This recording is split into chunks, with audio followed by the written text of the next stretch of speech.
She didn't just scream, she convulsed. Her eyes rolled back.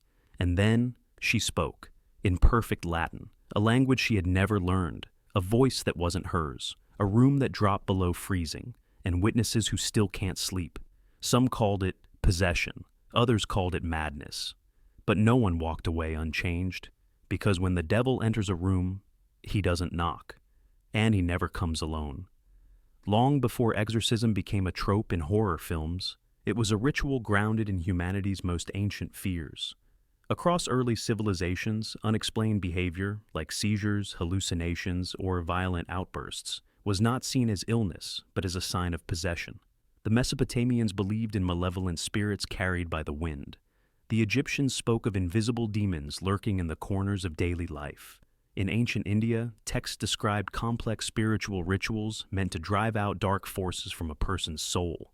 Even the Greeks, despite their emphasis on philosophy and logic, believed in daimonion, powerful entities that could influence the mind. Not all were evil, but their presence was never welcome. It wasn't until Christianity emerged that the act of exorcism took on its most dramatic and terrifying form. The New Testament describes Jesus casting out demons with nothing but words. These accounts became the foundation for a formal, institutional approach. By the 17th century, the Catholic Church had codified exorcism into an official rite, the Rituale Romanum, a handbook that outlined step-by-step instructions on how to confront and expel demonic forces. Priests were no longer just spiritual guides. They became warriors in an invisible battle, and the battlefield was the human body. Symptoms like convulsions, uncontrollable screaming, or even sudden changes in voice or language were interpreted as signs that something inhuman had taken hold. During the Middle Ages, when medicine was primitive and death was common, the concept of demonic possession offered an explanation for the unexplainable. Mental illness was not understood. Trauma had no name, but evil was always a possibility. Over time, stories of possession became cautionary tales. Some were exaggerated, others real. Some ended in miraculous recovery. Others ended in quiet tragedy, buried in church records and unmarked graves. But all of them added fuel to the myth of possession, a myth that refuses to die. Perhaps the most famous exorcism of the 20th century is the case of Anneliese Michel, a young German woman whose story continues to haunt psychologists, priests, and filmmakers alike. Born in 1952 to a devout Catholic family, Anneliese began experiencing seizures in her teens. Doctors diagnosed her with temporal lobe epilepsy. But as time went on, her behavior became increasingly disturbing. She began hearing voices, refusing to eat, and expressing hatred toward religious objects. Her family, convinced that medicine had failed, turned to the church. Over the course of 10 months, 2 priests performed 67 exorcism sessions on Anneliese. Audio recordings from these rituals capture her growling, screaming, and speaking in multiple voices, each claiming to be a different demon. Her physical condition deteriorated rapidly. She became emaciated, covered in bruises and injuries. In July 1976, she died in her home. The cause? Malnutrition and dehydration. She weighed just 68 pounds. The case went to trial. The priests and Anneliese's parents were charged with negligent homicide. They were found guilty, but received suspended sentences. The court acknowledged their sincerity, but not their methods. To this day, the debate remains unresolved. Was Anneliese possessed, or was she mentally ill and failed by the people who should have protected her? Another chilling case occurred in the United States. The exorcism of Roland Doe, a pseudonym for a 14-year-old boy, whose story became the basis for the novel and film The Exorcist. In 1949, after attempting to contact a deceased relative using a Ouija board, Roland began to exhibit strange behavior. Objects reportedly moved on their own. Scratch marks appeared on his body. He spoke in guttural voices and reacted violently to religious items. Several priests were brought in. According to diary entries from those involved, the exorcisms were grueling. Roland would scream, curse, and lash out. At one point, the word hell reportedly appeared scratched into his skin. After weeks of ritual, the disturbances stopped. Roland returned to a normal life. He never spoke publicly about the experience. His true identity was hidden for decades. While some believe these cases were genuine battles between good and evil, others see them as tragic examples of untreated mental illness, fueled by fear, superstition, and religious pressure. But regardless of what we believe, these stories endure, and in their retelling, they gain power. Because each time we hear them, we ask ourselves the same question. What if it's true? For centuries, possession was seen as a spiritual crisis, a battle for the soul.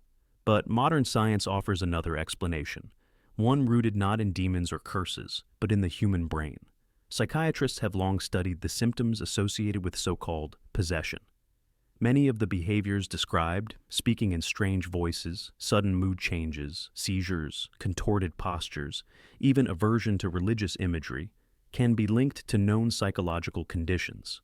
Schizophrenia, dissociative identity disorder, epilepsy, and extreme forms of psychosis all produce symptoms that, to an untrained observer, might look like demonic activity. In fact, some experts argue that exorcism rituals themselves can worsen a patient's condition. The power of suggestion, especially when reinforced by religious belief, can cause individuals to unconsciously perform the very behaviors they fear. This phenomenon, known as cultural scripting, shows how expectations can shape reality. In other words, if someone truly believes they are possessed, their mind may begin to act the part. Neuroscientists have also pointed to the brain's temporal lobe, the region responsible for memory, emotion, and religious experience. Abnormal activity in this area has been linked to hallucinations, feelings of divine presence, and sudden shifts in identity. It's possible that what earlier generations saw as spiritual warfare was actually the result of undiagnosed neurological conditions.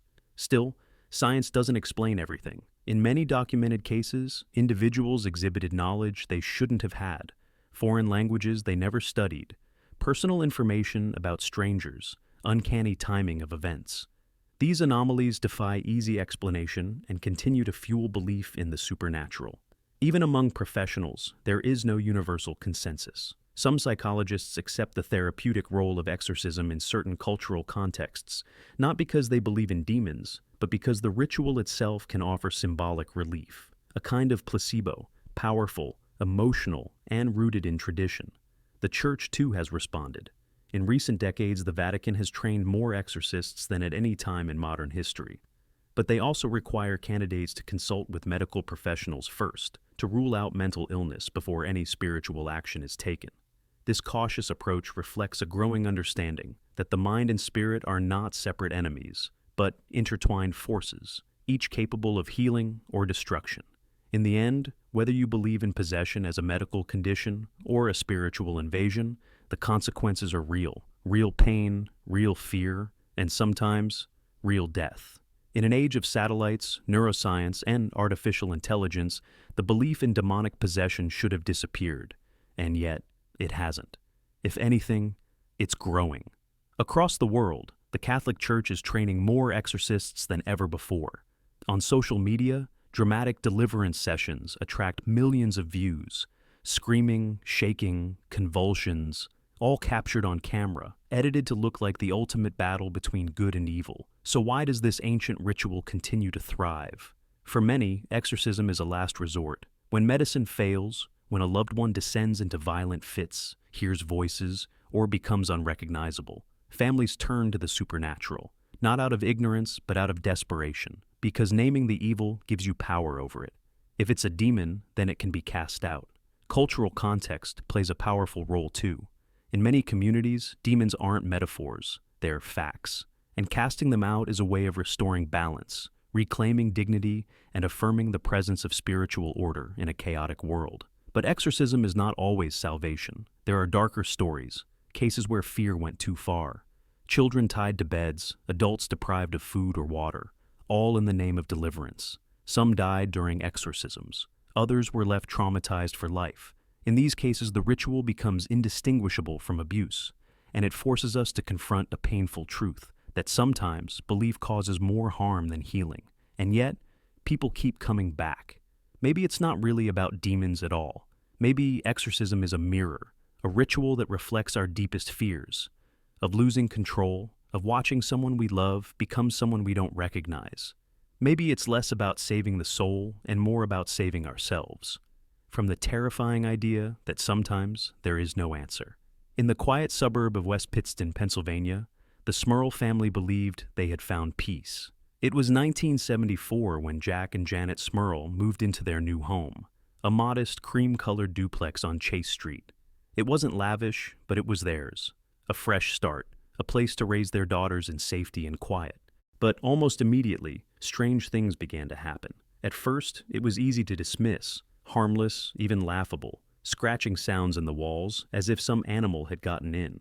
Faucets turning on by themselves. Cold spots in rooms that should have been warm. The television would change channels on its own. Electrical disturbances, foul odors. It all could have been explained. Bad wiring, leaky pipes, imagination.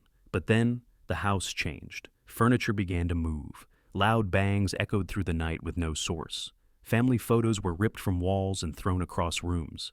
Dark figures began appearing in corners, vanishing when anyone turned their head. The Smurls' daughters started waking up screaming, claiming to have seen a woman in black hovering over their beds. The family dog, a gentle German shepherd, was lifted and hurled into a wall by an invisible force. The activity escalated from eerie to violent. Jack claimed he was physically assaulted by a dark, shapeless entity while lying in bed. Janet reported being grabbed and pushed when no one else was around. They would hear whispering, voices speaking in tongues, chanting unintelligible words that seemed to crawl under their skin. Neighbors, too, began to take notice. They reported strange noises, pounding, screams, strange flashes of light coming from inside the house, even when the Smurls weren't home. Desperate and terrified, Jack and Janet sought help. They went to priests, they consulted doctors, they tried prayer, therapy, even renovations, anything to make it stop. But the house remained restless. Whatever was in it refused to leave. As a last resort, they contacted Ed and Lorraine Warren, the famous demonologists who had investigated the Amityville case just years earlier. When the Warrens arrived, they said the evil in the house was undeniable. They brought with them crucifixes, holy water, tape recorders, and decades of experience. Their conclusion? The Smurl home was being tormented by 4 entities, one of them unmistakably demonic. They claimed that the spirit was ancient, malevolent, and had latched onto the family. Lorraine said she felt a coldness, a deep dread the moment she walked in. Ed, after recording hours of audio, claimed to capture unexplained growls and hisses. Several exorcisms were attempted. Some were conducted in secret, others with full involvement from the church. But nothing worked. If anything, the attacks intensified. The family's health declined. Jack began to suffer from depression and chronic nightmares. Janet's hair reportedly began to fall out from stress. Skeptics scoffed. Some psychologists suggested it was a case of shared delusion, a phenomenon where fear becomes contagious, spreading through close-knit families like a virus. Others accused the Smurls of fabrication, seeking attention, or a book deal. But the Smurls stuck to their story. For over 15 years, they described the same events with the same details, never wavering, never backing down. Eventually, they left the house, packed up, and moved away. But to this day, they insist the presence followed them, that the evil was never tied to the walls of the house, but to them. Whether you believe them or not, the case remains one of the most terrifying modern examples of alleged demonic possession. Because it didn't happen in a Gothic mansion or a haunted asylum, but in a quiet suburb behind white curtains and trimmed hedges. And maybe that's what makes it so horrifying. The idea that the devil doesn't need to wait in dark forests or decaying churches. He only needs a crack in the door, a place to slip through, and a family too tired to keep fighting. So, what do we do with stories like these? Do we dismiss them as superstition, relics of a darker, uneducated past? Do we try to explain them away with science, neurological disorders, mass hysteria, trauma?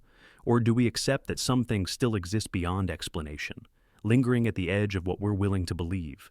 Because if possession is real, then so is evil. And that's what truly unsettles us. Not spinning heads or flying furniture, but the idea that someone you love could change, could vanish inside themselves, and no one knows how to bring them back. That something ancient, invisible, and cruel could walk into a room and stay. We look for answers in religion, in medicine, in rituals and pills. But the truth might be simpler and far more terrifying. That the line between madness and possession is thinner than we think. That what we call demons may not live in hell, but in the silence between words, in trauma, in fear, in all the things we refuse to name. And maybe that's why the ritual survives, because even in the modern world, with all our logic and machines, there are still moments where the only thing left to say is, the devil is here. Whether or not it's true, we still feel it. And maybe that feeling is enough.